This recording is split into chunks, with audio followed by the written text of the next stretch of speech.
I am absolutely taken, triggered, and would like to hear a little bit more about the term you used, mass baptism. Mass baptism, yeah.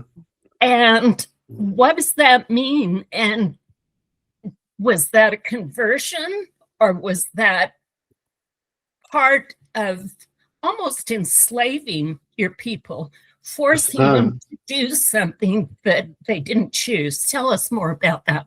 Well, yeah, I mean, we can go 100 different ways with this thing. But let me tell you the two camps. One camp says the Shoshone leaders starting having spiritual manifestations. And in one, 3 men appeared to one of our chiefs, told him of a God among the Mormon people. Mm-hmm. They needed to quit their roaming ways and send for missionaries that would teach them what to do.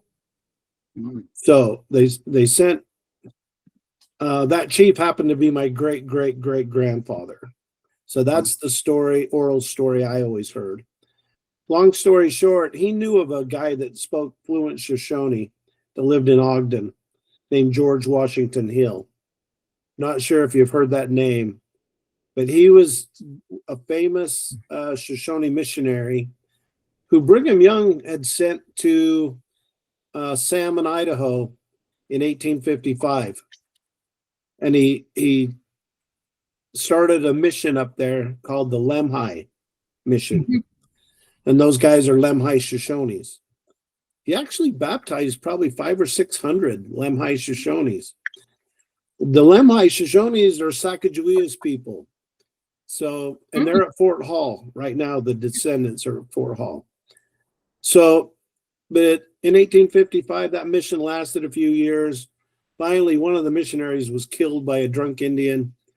Brigham Young closed the mission down, sent George back, brought him back. And he started farming. He had 6 kids, lived in Ogden, had a farm, but he was also a night watchman at the Union Pacific at night in Ogden. He'd guard the train that would come in from Evanston at night. And so that was his lot for a few years. Wasn't a missionary anymore. But for the Shoshone people, he was well known because he could speak the language so good.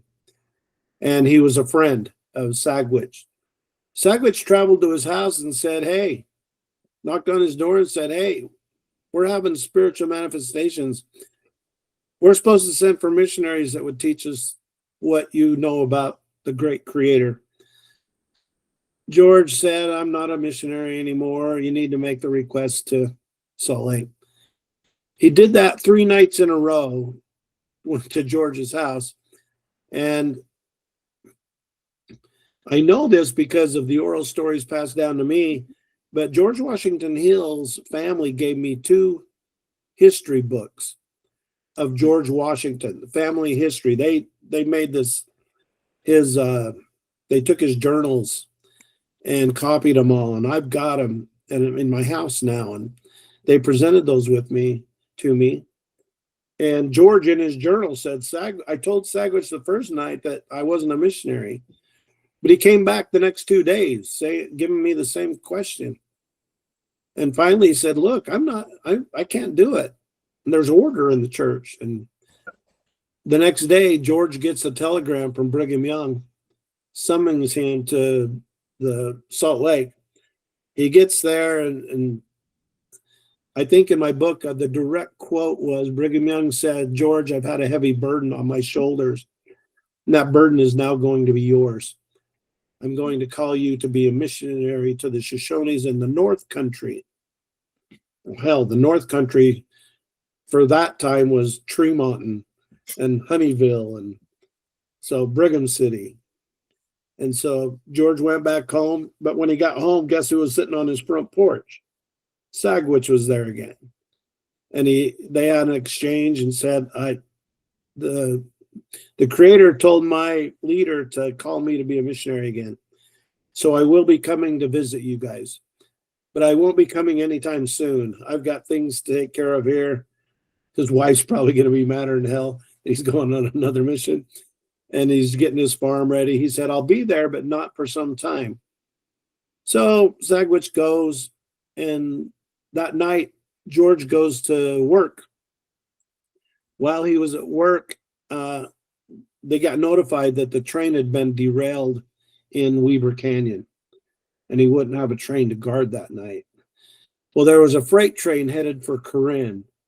A few minutes later, he jumps on the train, goes to Corinne to find the Shoshone people. And long story short, he gets there, waits till it gets light, and heads out on foot. And as he's about 5 miles outside of town, he sees a guy in the distance leading a horse and riding a horse. And it was Sagwitch. And they met, and he said to George, I'm here to pick you up. I knew you'd be tired. And George said in his journal, I clearly told you that I wasn't coming for some time. And Sagwitch just said, yes, but the Great Spirit told me in a dream last night that you were coming today. Mm-hmm. And so that's one camp. That's the story I was always told my whole life. And then mass baptism. George describes in his journal, after having the best breakfast that a man could ever have, I commenced them to teaching them the gospel of Christ. And then he said he only had to convert Sagwitch, because whatever Sagwitch decided to do, that's what all of the people did. There may have been some in there that thought, what the heck are we doing? But they followed the chief. Whatever the chief did, that's what everybody did. And so that morning, there's a dispute. 101 or 102 Shoshones were baptized that morning. And so when I say mass baptism, that's kind of what I'm referring to. Okay. Now, my academic friends will say, BS. They joined the church to save their bacon. Mm-hmm. They wanted to stay in the area. Sagwitch was a smart cat, and he figured if we're going to stay here and live among these people, because they'd already lived there a few years trying to farm, but every time they'd get their farm ready to harvest, the locals in the area would get afraid because more natives would come to help harvest, and they thought it was going to be they just saw lots of natives coming to their communities, and so they scared them off. And so, they weren't welcome wherever they went. So I think, my academic friends said they were surviving. They joined to survive. And I'm okay with both. Absolutely. I don't think it's either one or the other. I think it could be both.